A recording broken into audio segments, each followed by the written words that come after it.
Bueno, muy buenas noches. Muchas gracias a FM Horizonte 94.3 MHz, a Pablito, a quien no conozco personalmente, pero ya llegará el momento. Y ahora se suma el repetidor al refugio de Santa Clara del Mar. También muchas gracias por este espacio y por expresar nuestras historias, para ir sumando a la verdadera historia, para que se cuente toda, no una parte solamente. Mi nombre es Walter Bravo, soy soldado clase 63. Estuve destinado en el Regimiento de Caballería de Tanques 11, sito en Puerto de Santa Cruz, durante el año 1982, donde tuvo lugar, como todos sabemos, el conflicto bélico del Atlántico Sur. Así, mi condición de soldado conscripto era cumplir órdenes operacionales. Y de hecho, a iniciarse el conflicto, fuimos desplegados hacia Río Gallegos.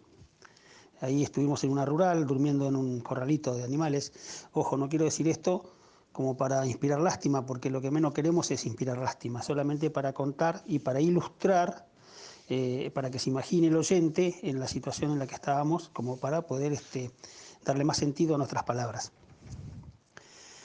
Terminado el conflicto, perdón, quería aclarar esto, se me ha pedido que hable sobre el regreso. Realmente hay muchas anécdotas, antes, durante y después, pero vamos a ver si podemos hacer un poquito de hincapié en el regreso, que supongo que, salvando las diferencias de lugares y tiempos, el regreso interiormente seguramente fue muy similar el de todos nosotros.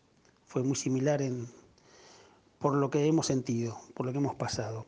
Por ejemplo, yo me fui en la primera baja, al volver al regimiento, después de haber sido desplegado, me fui en la primera baja y primero sentí un poco de tristeza porque había una lista en la cual se fueron había un grupo de soldados que estaban designados y los apartaron y los mandaron en avión. Claro, esos fueron de licencia y después volvieron y nos dieron la baja, el 13 de agosto de 1982.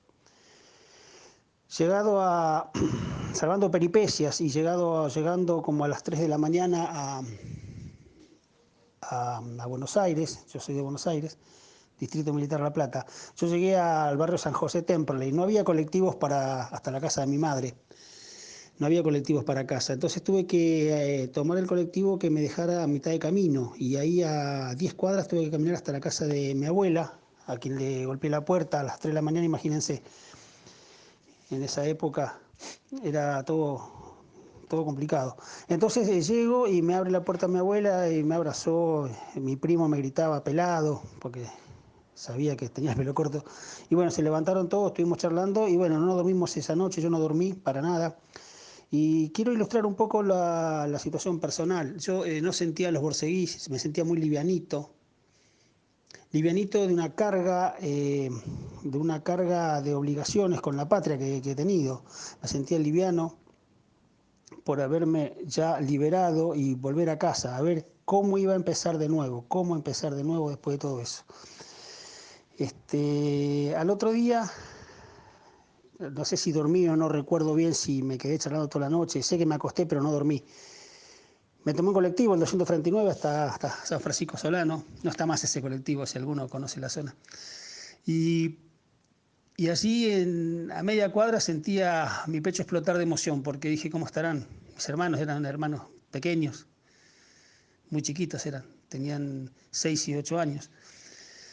Este, y, y bueno, me voy acercando y me paro en la puerta y mi papá estaba trabajando.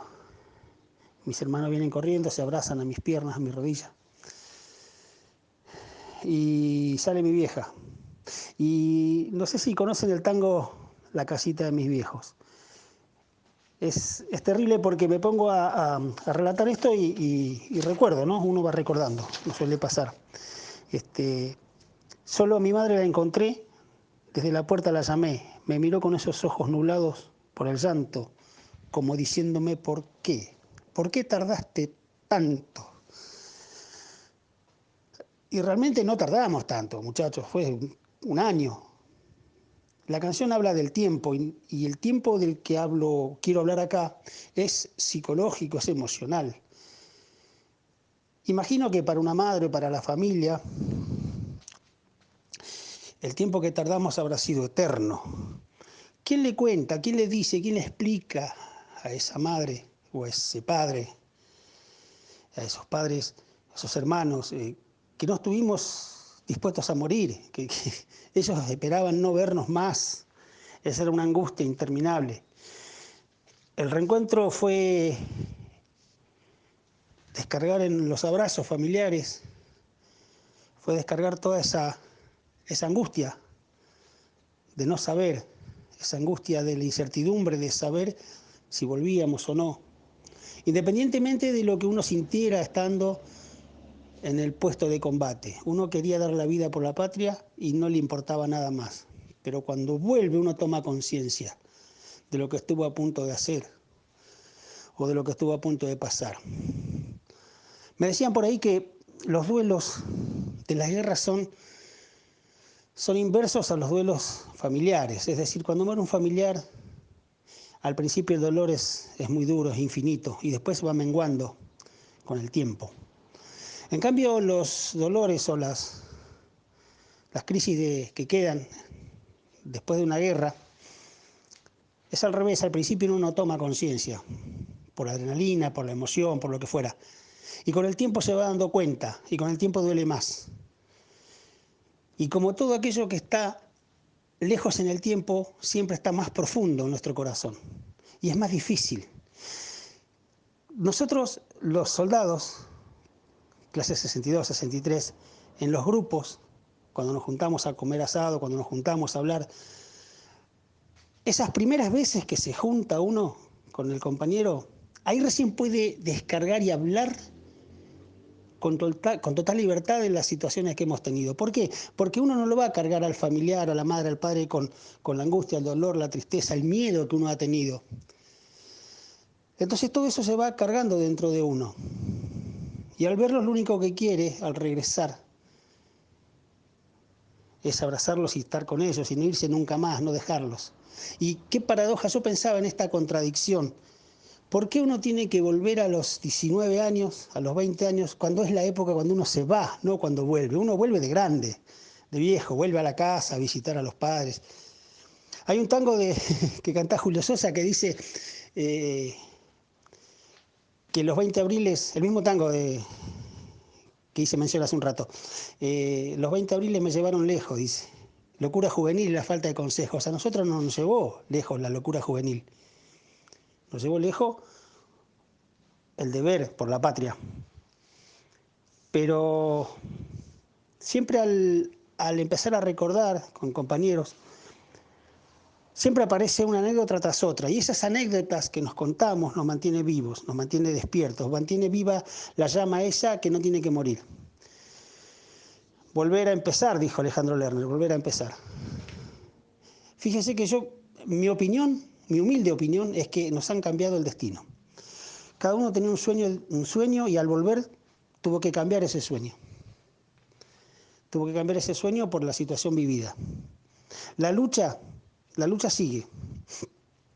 Gracias a Dios, yo tengo a mi madre viva y puedo abrazarla, puedo compartir con ella cosas que a lo largo del tiempo hemos podido compartir.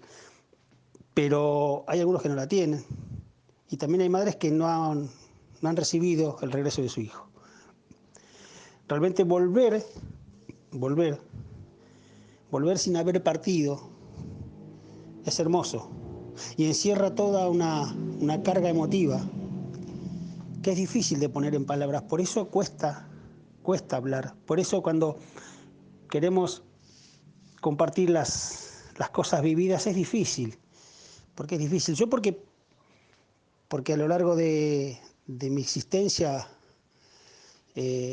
puedo poner algunas cosas en palabras, pero no se puede ilustrar o no se puede explicar muy bien lo que se siente. Cuando nos miramos los soldados, yo recuerdo el año pasado el viaje que hicimos para el 2 de abril. Al mirarnos, no hace falta hablar. Los abrazos con los hermanos, realmente, como dijo un viejo soldado, la camaradería es el amor entre los hombres. Eso es impagable. Y respecto al regreso, realmente volver a ver a mi madre, cómo cómo decirle, cómo sostener, cómo romper los miedos con un abrazo. Pobre vieja, pobre padre, porque los padres también sufren, no lo demuestran, nuestros padres nunca demostraron, un padre nunca va a demostrar una lágrima, pero sé que la lágrima interna de mi padre, que Dios lo tenga en la gloria, esas lágrimas internas estaban. Así que bueno, muchachos, nuevamente agradezco mucho el espacio, el lugar, y gracias a FM Horizonte, a la repetidora El Refugio, a Sánchez, al señor Pablito, a quien no conozco. Realmente muchas gracias por brindar esta posibilidad de descargar un poco la emoción contenida durante muchos años. Vamos muchachos, la lucha continúa.